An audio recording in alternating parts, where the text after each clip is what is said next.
Hi, boys and girls. It's Mrs. Bowser, and today I'm going to read you a story called Mrs. Chicken and the Hungry Crocodile. It is a fiction story. Do you remember what fiction stories are? That's right. They're not true. I want you to think of the following why I am reading. I want you to think of the characters, the problem, the solution, and the ending resolution. Also, there is a lesson to be learned from our story. So let's go ahead and read it and look for the following things that we talked about. Mrs. Chicken and the Hungry Crocodile. All right. My wonderful granddaughter, Addie Bowser, is helping me out holding this book today because it's a big book. Here we go. One morning, Mrs. Chicken took her bath in a puddle. Cluck, cluck, she said proudly. What a pretty chicken I am. Big, bright eyes, short, smooth beak, but I can't see my wings. This puddle is too small. She walked down to the river to get a better look. She didn't know that Crocodile lay in the river all day long, waiting for her dinner. Mrs. Chicken leaned over the water. She said, I can't see my wings. I still can't. I see scaly green legs and a long mouth with sharp teeth. But where's my beak? Crocodile lay very still and waited. Yum, yum, she thought. That's my dinner. I look different in the river, said Mrs. Chicken. She turned to one side. Crocodile did too. Mrs. Chicken turned to the other side. So did Crocodile. I'd like a closer look, said Mrs. Chicken. She stepped into the river. Oh no. Snap! Crocodile grabbed Mrs. Chicken's foot in her mouth. Bark! Said Mrs. Chicken. Let go! Crocodile shook her head. She dragged Mrs. Chicken to her house on the island in the middle of the river. Then she slammed the door shut with her tail and opened her mouth.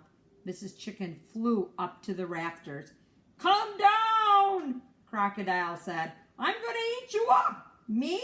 Mrs. Chicken squawked. You can't eat me. Oh, yes, I can, said Crocodile.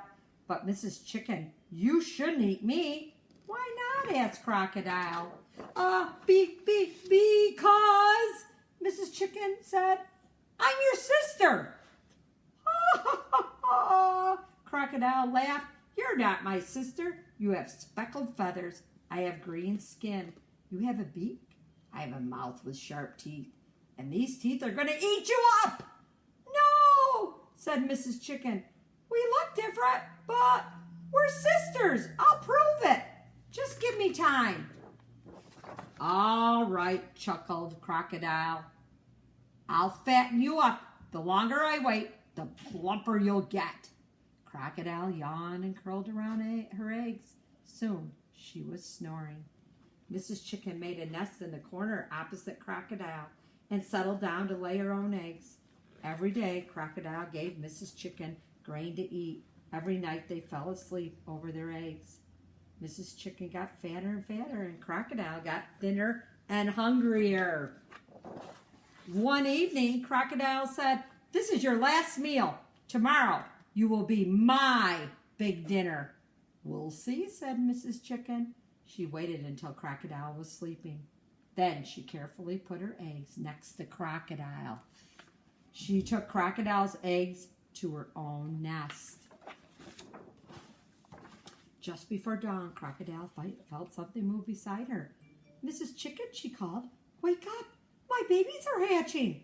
But why do they have those silly little beaks and scrawny little wings? They look like you. My eggs are hatching too, said the chicken. Look! She stepped off her nest. Oh, said Crocodile, what beautiful babies you have.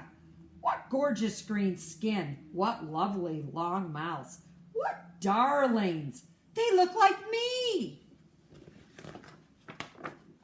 And your babies look like me, said Mrs. Chicken. I told you we were sisters. You almost ate me, your own sister. I'm really sorry, Sister Chicken, said Crocodile. I have an idea, said Mrs. Chicken. Since you like my babies so much, you can have them. I'll take your funny-looking babies instead.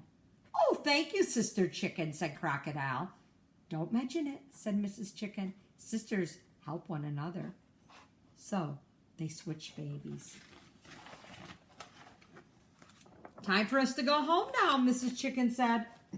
And her babies climbed onto Crocodile's back, and Crocodile carried them across the river. Bye-bye, sister, Crocodile said. Mrs. Chicken waved her wing and hurried her chicks up the riverbank. See you soon, said Crocodile. No, you won't, called Mrs. Chicken as she disappeared through the trees. Come along, children. Cluck, cluck. Since that day, Mrs. Chicken and her children have never gone near the river, and they always take their baths in puddles. Big enough for us, Mrs. Chicken tells her children, and much too small for crocodiles. Wasn't that a good story, boys and girls? I love that story. That had a nice lesson that we learned from it. Let's look right now at the questions I asked you to look for in this. And let's start with somebody would be the characters. Who are the characters, boys and girls? Miss Addie, who are the characters? Mrs. Chicken and the crocodile. Good girl. Boys and girls, did you answer that correctly? That's right. What did they want? What did Chicken want? Chicken wanted a bigger puddle. Chicken wanted a bigger puddle. She was not happy. She could not see her what? Wings. Good job, boys and girls. But what was the problem? Crocodile grabbed Chicken and took her home to eat her. Oh no, the crocodile grabbed the poor little chicken and took her home, and she was going to fatten her up and eat her. That was our problem. So, which is the solution? What did Chicken do? Miss Chicken said they were sisters and switched their eggs.